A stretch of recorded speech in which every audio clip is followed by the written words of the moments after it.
Welcome back to Yuricon 2023, and this is the Yuri-adjacent panel. I am really excited to do this. My name is Amy Martin, and I am a very long time consumer of anime, of everything anime, manga. That is, I have a wide variety of interests in it. Been a long time, many years. And I briefly also did a little bit of fanfic writing. So I can say that I've been a creator, sort of, but it's been a while. And with me, all the way on the other side of the world, from me at least, is Luce from the UK. So take it away a bit about yourself. Hi, I'm Luce. I am from the UK, as you said. Yeah, I've been into anime and manga since too long. And probably into kind of Yuri for like 10 plus years. I remember getting whispered words while I was in university, which was 10 years ago at least. So yeah, I've really enjoyed kind of queer works more recently. And yeah, I've done a bit of fan fiction writing, some of it even Yuri. And yeah, I'm super excited to discuss on this panel today. Yay!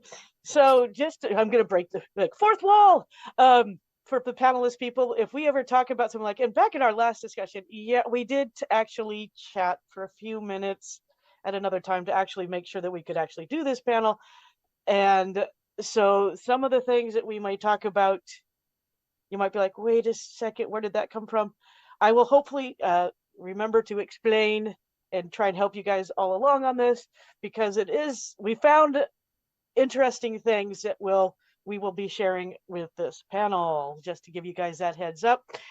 But one thing I will want to ask Luce, because this is one thing I don't think I asked you, was the last time, was there an anime maybe relatively recently, or it could have been further back, that you got that you were like, wait a second, this isn't necessary this is Yuri adjacent? And if it's so, which one? I think for me, for manga, probably A Tropical Fish Yearns for Snow, because I love that manga dearly. I went into it thinking this is probably going to become a romantic relationship, and spoiler alert, it doesn't, but it's a really rewarding series. And I think I read something that the author, the mangaka herself, didn't really want it categorized as Yuri, because I think that came with that expectation nowadays of it being a romantic conclusion to that. So yeah, probably that when I was thinking. And there's quite a lot of little slice of life animes that are what you'd say Yuri-adjacent, which I'm sure we'll discuss in a bit. Yes, we will, because for me, what's kind of started this whole panel was earlier this year, I guess it would be the spring, was the DIY, do-it-yourself anime when that came out, and I'm watching it. All of a sudden, I'm like, this is a couple, but we don't talk about that. There's something behind these two neighbors, but that's not the emphasis of the story. The story is the do-it-yourself club, the camaraderie, and all of that good stuff, and slice of life. And so I'm like, we need a panel about this, because we've explored Yuri, we've had the discussion with the people that are in the industry, we've had all sorts of cool things with the Yuricon panels, and I thought, well, we need to address this, because it does round things out, especially when there's so much queer and Yuri stuff happening that's all exciting. I don't know about you, but this next week, I'm like, Monday evening is definitely going to be please, let's see if it's all on. For those watching on catch up, I'm in love with the Villianess. Episode 1 airs on October 2nd. I'm not sure what time, but it does, and we're all very excited about it. For context. Yeah, but there's also other things that fill things out that aren't necessarily it almost sounds like explicit, but explicitly Yuri or queer, however we want to word that. And so it's like, there's other stuff to watch. And as I was trying to come up with a definition, and I think my original one was something along the lines of, and I think what I shared with you was Yuri-adjacent. Mostly, girl protagonists. We've got maybe some blushing girls going on, adoring somebody, but nothing happens much. Does that sound about right from what I think I Yeah, initially yeah. wrote to you? However, I have found that it's grown from that. Hmm. And is that something that you have found as we've, since I first opened this idea to you? What have you maybe grown into, or what have you expanded that definition?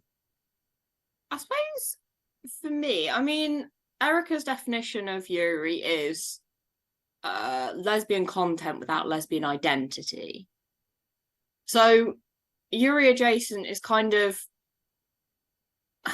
concerned with relationships between girls and women, but never romantically.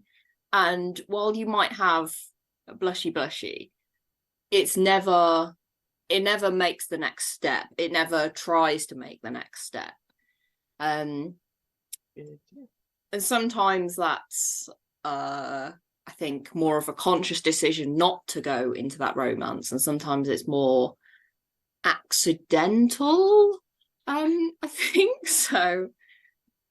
I like that. I like that idea of the accidental. I like it, mostly because one of the things that I've noticed is that as I was doing more, oh darn, research and rewatching a few things, Oh no. uh, oh darn, was that a lot of these are slice of life. A lot of Mm, these are just about the experiences that the protagonists are going through in some way, but with them doing something else. Which for like do it yourself, it was the club.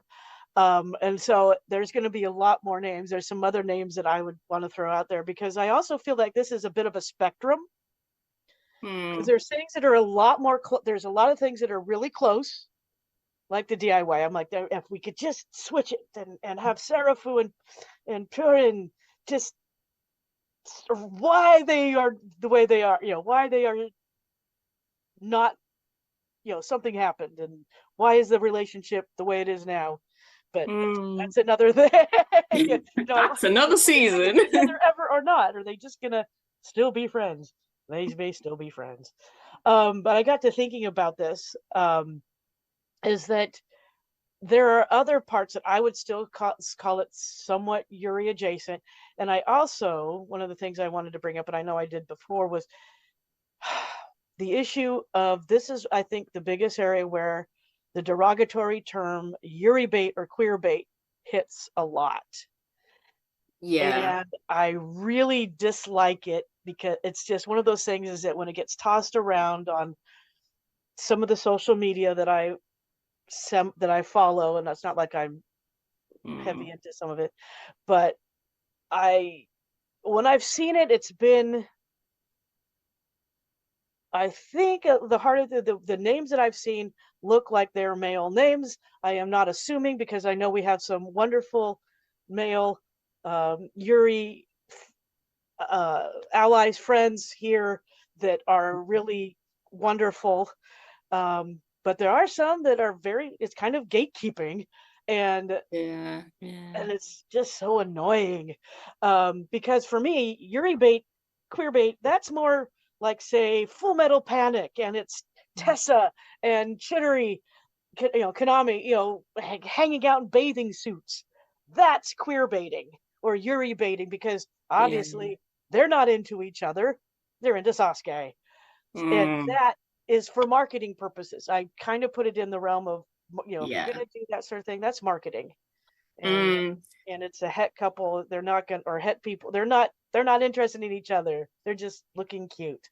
yeah, I definitely see that. And like I don't really like that term either.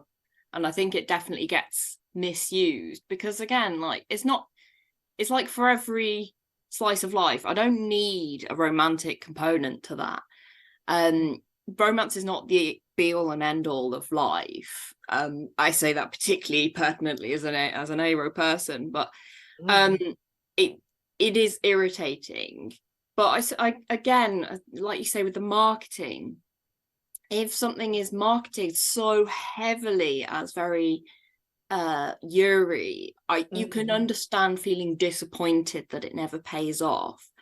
One, I wouldn't call it Yuri bait, but one series to me that kind of didn't put the potential there that had been built up from the first or second volume was New Game, because literally, and again, spoilers, we have to spoil, I suppose, a bit in here. The fact that oh god, I forget their names, but that's okay. Rin and the other one, the blonde-haired one, it says in the kind of epilogue bit, oh, they got together, and never ever shows it on page. Ooh. Even though this is a series where you have like these little eye catch in the front of the manga, so you have Hitomi and Aoba in a cafe, looks like a cute little date like kind of thing. They've got nice little desserts, little blushy faces, and Aoba is drawing a heart on the steamed up window. That to me is just like, you had 13 episodes, and I understand romance wasn't the focus of that series, but again, to throw it in, I almost wish they hadn't thrown it in, because it just felt like such a cop out. Like they didn't mention it. I don't think she ever at the end went, oh yeah, like look at my ring, or like I'm off to meet my girlfriend, or anything. It was just such a kind of cop out sentence. And that kind of is closer. And I'd kind of call that a Yuri-adjacent series, because it just it never got there. And I enjoy that series dearly, but it just didn't make it on that front, which just seemed quite weird, considering it was built up from episode 1. That does make it more difficult, and that's also where we're like that. Can they just get? Nope, it's not going to happen. Okay.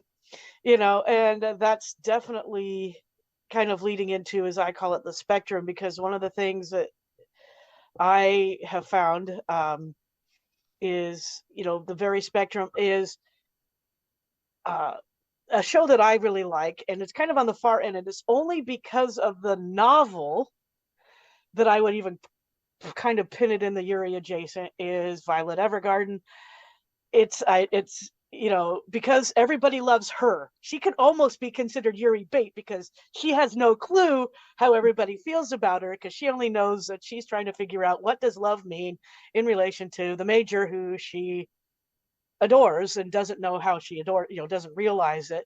And it's only in the novel, which I read somewhere. For those people that can read Japanese, please find it, read it. It is definitely more gay than what KyoAni did. KyoAni definitely took out a lot of it, and left it, especially in the movie, the first movie, Out of Memories Doll, with Amy Bartlett. The whole dance is totally to die for those of us that just like cute and beautiful, and they move beautifully. They leave it to your interpretation, but in the novel it is explicit that Amy's like, I love her, I'm only marrying this guy for political reasons, and if she ever was available, I'd marry her in a heartbeat if I could marry a girl. It was pretty much explicit in that way, and it's like every character that Violet ever met, they're all they all love her. Some of them are more like, hey, I love her as a daughter that I miss, or I love her as a sister or something like that. But they all love her, and which is a very cool thing, which is actually a very wholesome thing, to love somebody and to find, figure out what love is.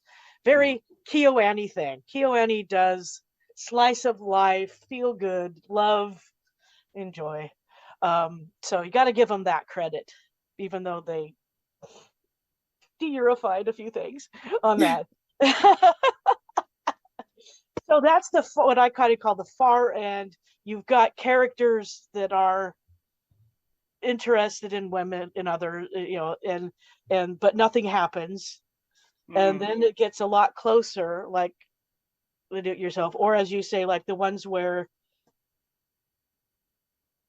they want to be together or they are together, but that's not the aim of the story.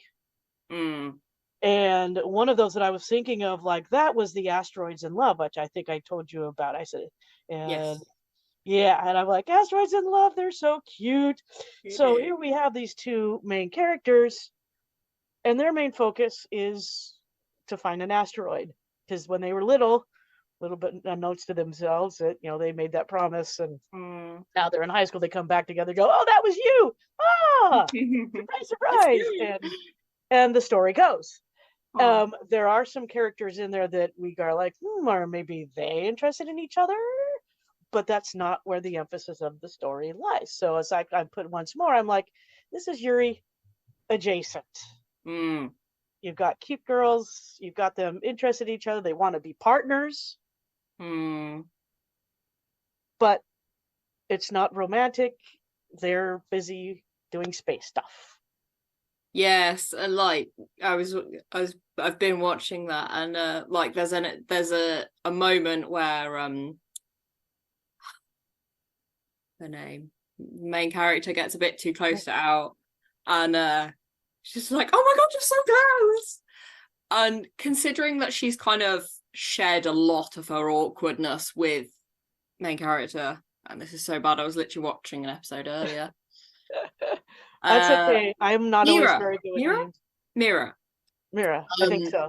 And you kind of, it's very difficult to see that as anything other than, oh, this is a person who is probably has a crush, doesn't recognize it as a crush at the moment, but just go, oh my god, you're too close, I can't deal with this.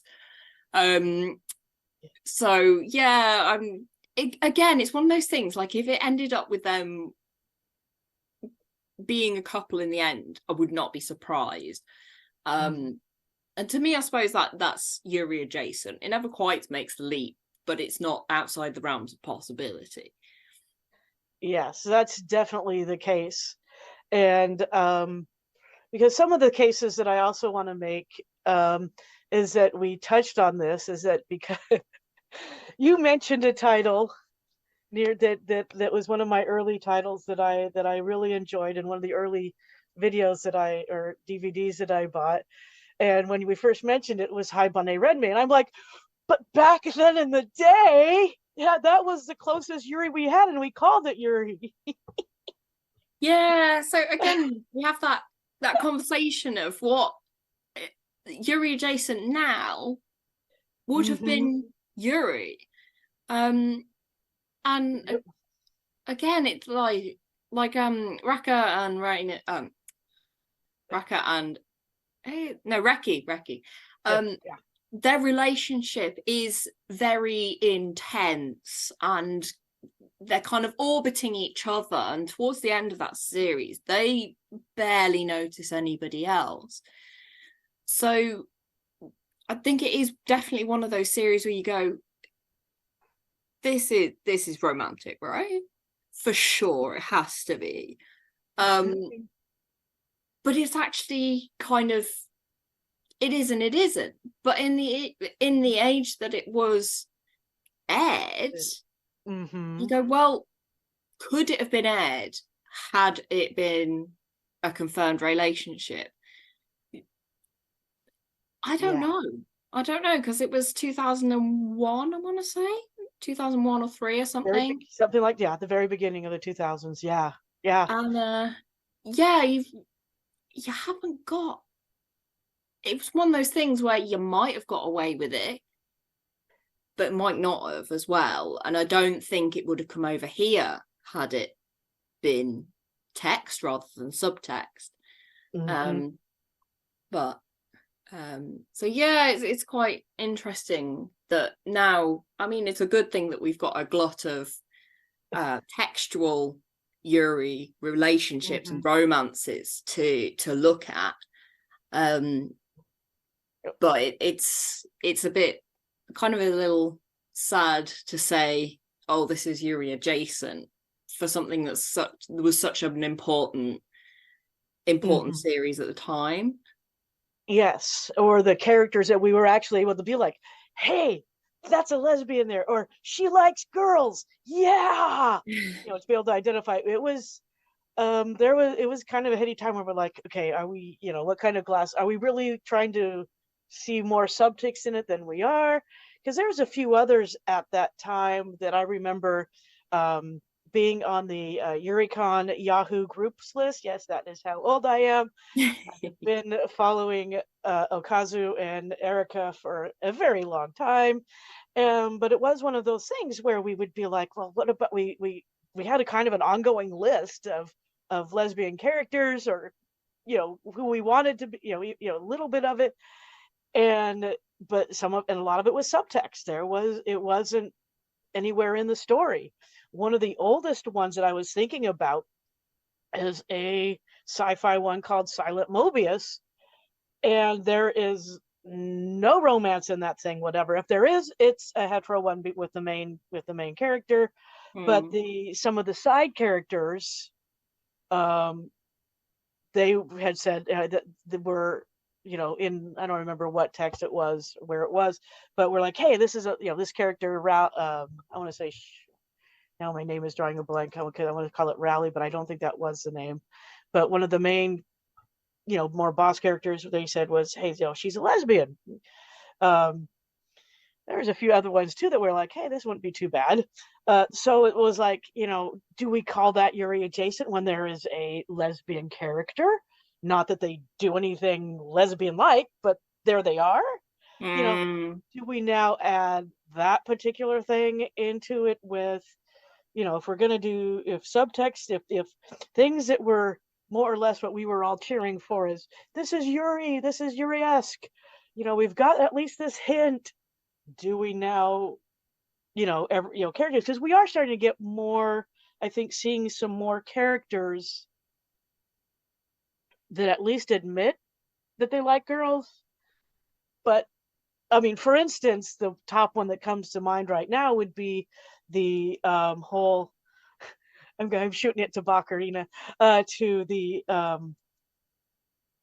Villianess, oh golly, I became the I'm in love with the villainess. no, my life, no, My next life is a my villainess. next life is a Villainess, yeah, and where That's she's, Baccarina, isn't it? yeah, that's the Baccarina. She's the main character. She's Baccarina. Um, I mean, she is. where we have all these girls that are hot for her. All the other villainesses and the heroine that is supposed to be was the mate of the Otome game, is hot for Mm. her. Yuri-adjacent. We've got characters. They've expressed interest in her, but we know there's nothing going. It's not going to go anywhere. Yeah.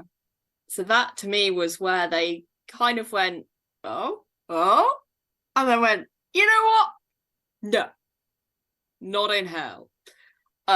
Which kind of annoyed me. As we were saying, on Akazu, um, wouldn't it have been great if the game coming up, if you could have romanced some of the girls? I think that would have taken some of the pain away, and they would have got a lot more customers.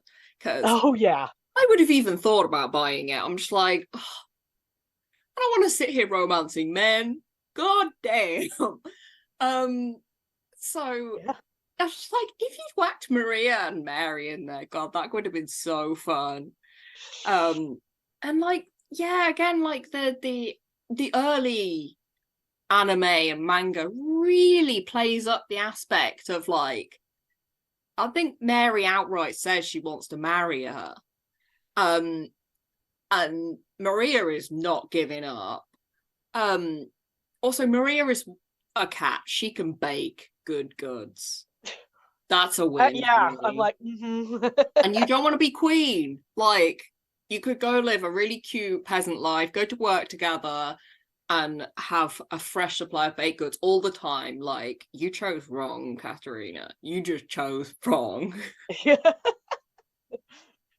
Although, to be honest, I'm not sure she really chose. I've heard a theory that Katerina can be read as, at the very least, Ace, but possibly Arrow as well, because her reaction to romance in most circumstances is like, huh? I quite like that. I feel like she's just kind of going with the flow on things, at least in the early book. I think she has no clue that she's changed everybody so much with her pre-academy meddling, as far as I could call it, with just about everybody, because she kind of solved all their problems before they ever got to it. What would lead them to be moody, or to lead them to be whatever it was that was making them that particular type of character to follow. So it is one of those things, and I am watching a lot more of these shows, looking at more the Arrow Ace side of things as well. I feel in that general area too, and I'm also feeling on the autistic spectrum, but that's a whole nother panel about autism and the characters that are happening. I'm like, an interesting panel, but you're on the autism spectrum, or you're this and that. So there's a lot of stuff still being watched and still being out there, and I think one of the older shows also that was a slice of life, that one of the ones that I always think that got, for some reason, people were saying it's more Yuri-esque, is I don't know if you've seen it, is Aria. The one that's set on Mars, but Mars is now Aqua. I have the first manga volume. It's beautiful. It's one of it was the beginning of one of the new genres of from slice of life, to where it's just the feel good, just beautiful. It's just beautiful. That's all you. It's just, there's not a big deep storyline. It's these girls learning to be gondoliers on Mars with cats, as you do with cats. With cats as presidents of the Martian cats as presidents of the gondolier companies, which I'm all for. Cats as that's great. I think that is a series that's had in the past. People were like, well, there's these two characters that we see in a later manga. You'll get to them, who are in Planet Orange, which is Alice, the prodigy, and her mentor Athena, who is one of the water fairies. She's the one that's the beautiful singer, but is a real klutz. And supposedly a lot of people wanted to ship them. This is an area, I think, where we get a lot of those ships that people are like, okay, I can see that, or not. It's like this. I think the Yuri-adjacent is also where a lot of fan fiction happens. Yes, absolutely. I mean, it's interesting because you've got maybe a series where you go, I really ship this couple. It doesn't necessarily make it Yuri. Like, I ship Haikyuu characters. That doesn't really make it Haikyuu gay. Although some people would argue against that. To me, I see no ships in the actual canon itself. I just enjoy it. Again, where you get that kind of overlay of people wanting to see things, then you get kind of into an interesting area of, well, the show itself isn't necessarily related at all, but what we want to see is there.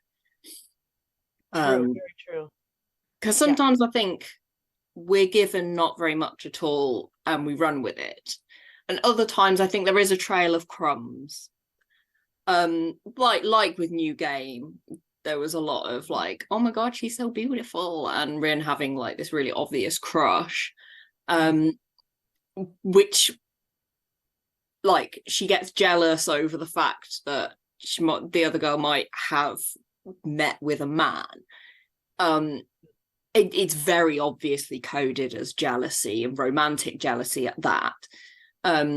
So yeah, you kind of get this spectrum of where are we just seeing things where we want to ship them, and where are we actually getting crumbs, but not the payoff. Very true. Yeah. Which I think actually kind of makes this area, this Yuri adjacent, I think it makes it actually kind of a lot of fun because this, in some ways, in the sense of if there is actually something to go on, we, the fans, can continue on with it, unless, of course, the mangaka or whoever is doing the, saying canon wise no. However, okay, caveat, what they did with Mercury Witch, not cool. That's Yuri. Point blank. It's not open to interpretation. Hello, even the artists agreed. That was such an ass pull to try and keep various markets that do not allow queer content, I think. Yeah, that was so, and I just loved how the artists came back. They clapped back so quickly at the comic or the next. They're like, yeah, hey, look, we have this color, this already bound. Look how nicely it's bound. Book for you guys to have. That has all these pictures that we did. Yeah, and look, it's a mirror. Yeah, we know, you know. Wink, wink, nod, nod. Yeah. It is one of those things. I'm so glad that everybody's been like, yay, we know that they're just being, the marketing people are being jerks, but I'm just happy that there's stuff happening. I just wish that they wouldn't go back on it, because I think they can still make a lot more money if they keep at it. Because if you think about it, your queer people probably have a lot more disposable income than some of the other people. You want people with disposable income. Yeah, I'm just that's the marketing think side. we're kind of at this tipping point where companies are not sure which group of people are more lucrative, the homophobes or the queer people. And I wish it wasn't down to profit, because I think there's a lot more interesting stories out there where if they just included queer characters, I always think like a body swap with somebody who then realizes they're trans could be a really interesting version of a body swap, other than tits. But yeah, I just wish they'd commit sometimes, because it would just make things just better. Like, yeah. Well, at least we can look. Just recently was our recent panel that Erica interviewed with Inori Sensei, and it's because of all of us international fans going yes, yes, yes, and buying the book when it came available. That Japan's going like, oh, so we do have an impact, and I think that's I think a real. I think it's real, and I like it. And if it gets me more stuff to watch, great. I am happy to spend my very valuable little shekels and my hard-earned dollars. My hard-earned dollars. Yep. It's one of those things. It's like, and I have a wide variety of interests. I mean, it's like my anime collection ranges from regular romance. It's not a big deal because I've got Ayuri Yoshi. That's one of my early ones. To she's in love with a villainess on my light novel one, and everything in between. I've got Library Wars. I've got all these different titles that have nothing to do with Yuri, but they do have girl protagonists, and that's one of the things that I think that also lends itself to the Yuri adjacent, because there's some of the things that I've kind of said, these are kind of Yuri adjacent, where you've got these girls that are doing things intentionally as a group, or wanting to be together as a group. Something. And the one of those that I thought about in that kind of category, because like I said, it's kind of the spectrum, was A Place Further Than the Universe, which is the group of girls that go to Antarctica. if you've heard about that one. So in this Mm. case, the main character that we're following along is definitely this, high energy, everything else. And she sees this girl that has this dream, she gets fascinated, adoring, fascinated, like, I like her dream. I want to do this Mm. with you specifically. Yeah. Is that not something of a relationship? Here Mm. it is. I want, it's a friendship, but it's moved the story along. I think that's one of the things that I was like, this for me, I think I'm just very inclusive on my adjacent. I'm like, we're building a found family. It's friends. and and I really liked it because it really was something, because they also pulled in a couple other people, their friends, to complete this group, Mm. you know, do a grand adventure. Yeah. I mean, I quite like, it's just nice to see women and girls represented in more than just beauty kind of lights. And obviously you see a lot of shonen and like male orientated romances, and the girls are always either they're very about the men in their life, however that may be, and usually that's because it's a male fantasy of, I want a harem. um and that does spill over a bit into Yuri. So I think sometimes it's just these series just have these really nice female relationships that aren't all about heterosexual relationships, and they revolve around something other than that. And are they friends? Is it romantic? I think sometimes it gets a bit lost in the middle there. We don't always need to have that definition, because it's just nice to watch a show that treats women well, the characters really nicely. So Yeah, it's that whole positivity. It's that, hey, we can succeed yeah. and do something totally cool and totally awesome. That's the part that is the what makes things really fun and cool, is the yes. That's so for me, I'm like, friendship. I'm going to put this right here next to Yuri-adjacent too, because friends count. And yes, there is my cat, and yes, she's cute, adorable. Yuri fan, I can say. Yeah, yes, yeah. She definitely. She is actually named after an anime character, but totally not one that's Yuri related, unfortunately. Anyways, but back to our topic. Cats do derail things. Um, but I really think, this whole the protect, girls doing things, girls, young women, or even adult women doing things together, in the full slice of life. Because there's so many of them that recently. Oh yeah, one that I really wanted to mention was the Mo Ippon, the one about that was also this spring, that was the Yes, judo yeah. ones, really cute, and the girls are like sturdy. You're like, yes, they're actually built like some of us, Oh my gosh, yes, body diversity. you know. We need that. And with that particular one, I also thought that was kind of because at least two of the girls differently are following the main character, the Genki character, which I forgot her name at this moment, but they both differently come to doing or continuing to do judo because of the main character,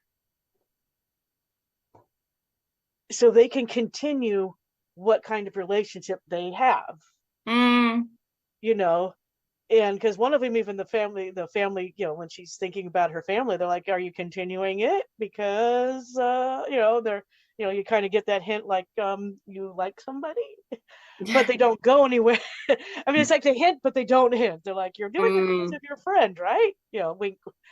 No wink, wink, nod, nod from the dad, but the rest of us watching are like, she likes her, she's following her for that reason. At least that's what I want to say. So I really think that's one. I really think that sometimes there's that where it's not the emphasis of the story, but it does relate. If they didn't follow her, there would be no story. Yes, There would be no team to play. Some of that kind of aspect where there's that adoration, or there's that, hey, I want to be with you, but no relation, no romantic, but we do have that intense friendship, which I think is also extremely beautiful. And it is. I do quite like obviously the slice of life and things like that. What we are terming Yuri-adjacent, because you do just, it's nice sometimes to have programs without any romance, and I especially see it, like, I don't know, it's kind of quite interesting where there's no romance at all. Sometimes you'll get a het romance, but a kind of hinted Yuri romance, and that's not treated the same. That feels more of a cop-out to me, where if there's just no romance at all, it's just no romance. We're just not thinking about that. So yeah, it's always quite nice to see things like that. So and I'm like, that gets to, it's like, once more, it's like, okay, some recent one, let's see, recent slices of life, or even further back. I'm trying to think, because you did the one which I'm still watching. I kind of did a pause on that one. Make a Mug too. I think that one's so cute. Oh, that one's adorable. Yeah, I really like because I really do like it, because I'm also the nerdy one, that I'm like, I am also watching the Seiyu do these cute things too, because that's also, that was really nice. it's just fun. um and it's, so that's one that I also, I'm like, yes, that definitely, because we've got that, the character that brings them, that I'm, in fact, now my name, I, like I said, I'm really bad with names a lot of times, bringing in these two girls that are clueless because she likes the senpai, and the senpai knows that that the girl likes her, but it's there, but it's not, there's nothing going on other than, at this point, from what I've seen, there it is. It's all about the, hey, we're doing pottery, we're doing something new, which is totally cool. So I really think that this whole spectrum of Yuri adjacency gives a wide variety for people, in that sense. Yeah, not everything has to be an explicit romance, and it's kind of quite nice when it's not. If it does, and I find, like, if a couple's a main couple, I find it really hard to like ship them, as in like write fan fiction, things like that. So I kind of quite like the series where it's not the focus. I just find it easy. You're like, Side this couples, here. that's the jam. Yeah. Oh, like if we want to go old school, like, when it came to like the Sailor Moon fic, I'm a Mercury Jupiter fan. That's my ship that I want to do. But I also have a fanfic that I really actually need to do that's even deeper than that. My realm of things is, the thing is that there's moons of Jupiter and other ones, and if these planets have scouts, maybe there's junior scouts to them with Io and Ganymede and the one from Mars and everybody else. So I'm like, hey, there's a whole bunch of Sailor Scouts, and we can do a lot with that. I mean, if we've got Sailor Moon. That's right. That's right.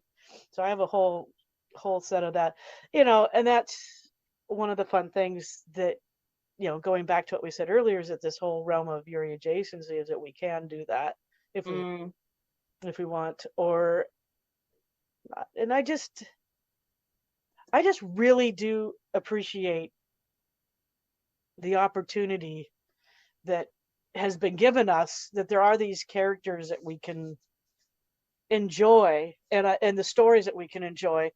There's one of the things also that I haven't mentioned yet, that could be considered Yuri adjacent, are all the, as I'm going to call it, the theater trope, the theater ones, the theater genres. There's Kageki Shojo. There's the there's one that was just on earlier this year. Oh, Oh, I now know that I what you just mean. the theater, the world star, the world Yeah, star. Oh, yeah. DaiStar theater, Yes.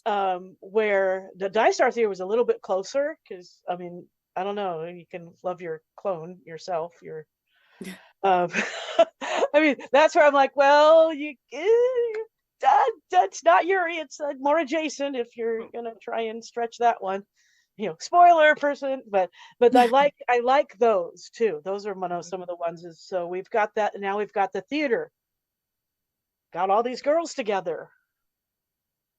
And there are definitely girl princes in Kageki Shojo. Yes, there are. And it's all because of Takarazuka. All Yep. because of that. And somebody actually gave me a gift many, many years ago of Sakura Wars, done. And that also is what I would call a theater troupe, because it's all girl troupe, but then we got steampunk going on, we got steam tech going on there, we got steam mecha.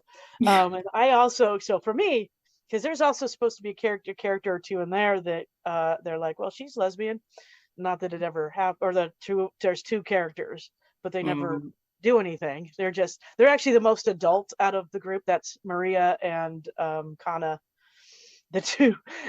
And so I'm kind of like, okay. So in that case, I like, okay, Yuri adjacent. We've got girls, we've got main protagonists, we've got them doing things together. We have some, in this case, with the old Sakura Wars in its various incarnations. We've got, I don't know where it got canon, but people were like, that's generally accepted that they're lesbian. I'm like, okay, I'm gonna move it over there. So for me, I've always liked it. I've always put it in that category. These are my girls, and they're they're beating up the bad guys. Of course. Girls that kick butt. Yeah. Yeah. So I suppose for me, kind of a loose definition of a loose kind of category of Yuri adjacency is probably a Yuri relationship, romantic relationship being in the series would not feel out of place, but it's not there either because it's not the focus of the series, or, well, I mean, or it was made before it was a lot, possible. And I feel like that to me is where it comes in. If you went at the end, oh yeah, these two people got together, and it doesn't feel out of place, then that to me is kind of Yuri adjacency.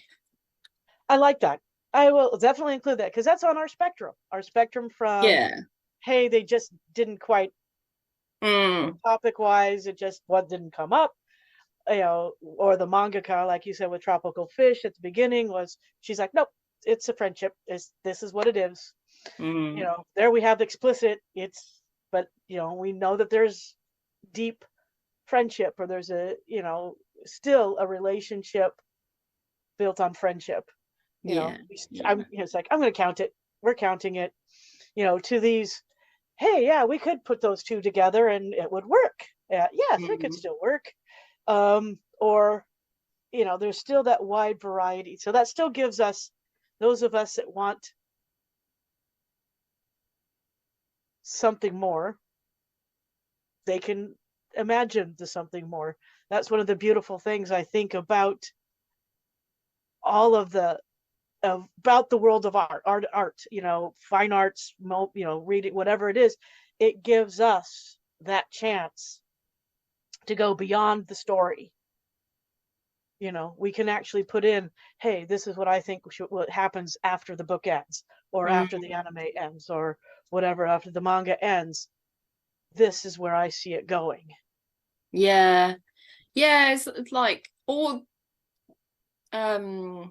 like with DIY. I could see if that story continued, a potential storyline would be put in going, I think I fancy her. And God help me, because she's probably quite oblivious. And that would not feel out of place for a second season to me. Very true. So yeah, I think I it's would like. I'm like, yeah, that I want that second season. Can I have that second season? And maybe Serafu actually, you know, doesn't, you know, there's a day that they celebrate that she doesn't visit the nurse's office to get a Band-Aid or to get a fix up. She goes, but just to get the candy. Yeah, just to get the candy. Look, no bruises, nothing burnt, nothing broken. Why are you here? She does a full body examination but finds no bruises. Like, yeah, you can have the candy just because you didn't get her. Oh yes, the running joke. Yes, and the various characters. I really think this particular category, or this idea of Yuri adjacency, I think we're still going to get it. I mean, obviously we're still get it because as long as there's slice of life. Yep. Thank goodness. But here comes the question, like, do we see it changing at all heading into the future, since it's obviously more easy for queer and Yuri material to come out, to be explicit, or not? How do you think? I think it's something we will always have. I'm really, really happy that we have canonical Yuri romances and canonical lesbians now. I think the first one I remember seeing was in Bloom Into You, where that older couple go, we're lesbians, that's who we are. So I think we are gonna, and it's great that we're having those overt Yuri and lesbian storylines and things. I think I would like to see more queer storylines in general media, and I think we are getting there. Like Gundam, that was a sci-fi series with a romantic subplot, no matter what band I think. True. But I think we're always going to get those series that are focused on just people getting on, and there's no labels on it, there's no romance on it. To me, I suppose BL adjacent would be something like Tanaka-kun is always listless. Because for me, I could totally see Tanaka and Ota getting together at the end or in the future. But it's never mentioned. There's not really any romance in that show. So that's the same kind of thing. I think you just have these kind of slice of life, cute. It's focused around a club or an interest or a geographic area or something like that, rather than romance. So I think we're always going to get things that we're going to be terming Yuri adjacent, because they never make the leap, but maybe it's just hinted, like a het relationship maybe is hinted within things. It's not always making that leap. Yeah, which is true, and that's one of the things that I always enjoy, because if I'm like I do, you might see, you know, science fiction, fantasy is also one of the things I love to read.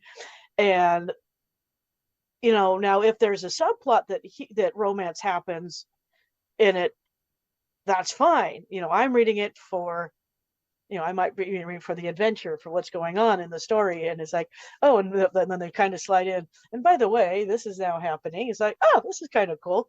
If it fits. So I think with this, I think also because one of the things that I kind of see it going, like you say, is that we now have these people like, yeah, they're lesbian or they're queer, and it's not a big deal. What we're concentrating on is the storyline of whatever it is. Maybe it's something happening in space in the future. Maybe it's the I do like the idea of it's an isekai, and all of a sudden that's the body. All of a sudden they're like, yeah, here I am. Oh, well, here I am in a body that wasn't mine, but I'm gonna go run with it in this sense. In fact, I actually had a fanfic generated in my brain about something like that happening. Maybe I should actually let some of those little thoughts out and actually put them on paper. Type them. Type them.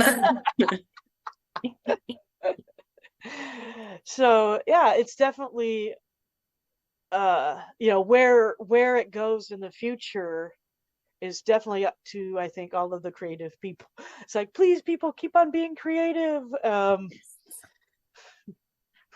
Please, big capitalistic people, please let them also be, have a living.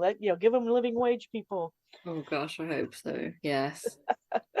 I'm hoping the writer strike win does not adversely affect, because I think the situation of pitches to shows was already quite bad in the US. I'm hoping it doesn't affect that, and we do get some more interesting stories. We continue to get interesting stories, but yeah, it's Japan. I'm sure as long as there is animation being made, there will be slices of life, and I'm here for it. Absolutely. I think that's probably our biggest thing, is that's going for us is, number one, we have a rise of people writing. We have a number of anime that are coming out. Thank goodness we have all of the Yuri stuff going on, the queer stuff going on, and slice of life beside it. One of the more recent, or the one that just came out, that has the free run, even though it's a slice of life. I doubt, I've watched 3 out of the 4 episodes that they've posted. Not Yuri-adjacent, but it is, I believe it's one of those that's going to be interesting, because it does have, the main character Frian and Fern, her apprentice, and it is about their relationship, and it is about Frian learning. I'm almost like, this is, so there could be that potential of a relationship, but I think because of some of the opening scenes, there's a guy that goes in. I'm like, yeah, this is not Yuri, but it does look like it's a fascinating story that I think could still be interesting, because we have 2 main characters that are female, that are competent. Yes. What can we want? Like we say, competent, interesting, dynamic, and I think that's what really catches people's eye. Yeah. Is, give us good characters. Give us good characters and good stories, and I think that's what really makes the genre, makes things happen. So any questions, comments that you'd like to make here, because I think we're kind of getting close to wrapping this up. Yeah, I think so. But no, it's been really good. I've enjoyed having a chat, and hopefully here's some more Yuri and Yuri adjacent series in the future. Absolutely. I know that for those of you watching this, thank you very much for watching. This has been fun to put together. We are making sure that there will be a list of some of the anime that we mentioned ahead of time, that we mentioned, so that we will make sure to get that to you. So if you're like, oh, those were so ancient, are they still around? Yes, some of them are still around, or you might have to dig out somewhere else. But if you can read it in the original Japanese, awesome. Read the manga and the novels in original Japanese. If you can't, then I'm sorry. Ask one of the publishers. Ask I mean, there is value in asking publishers to license works for you, because what they don't know people want, they're not going to publish. So even if you think it's a long shot, it's worth putting it out there. So yeah, even if it's older, because we have had some older light novels licensed recently, so nothing is completely out of the realm of possibility, just improbable. Yes, definitely. So I'm gonna wrap this up. We have ourselves an awesome time. For those of you watching, thank you so very much for watching this panel. I hope you have learned something. If not, please be kind. So do all the cool things that we want you to do, which is watch more watch more Yuricon panels, because I have a feeling that there's probably still a few more out there, and have yourselves a great time. Yep. Thanks, and see you in the next Yuricon panel. Yay.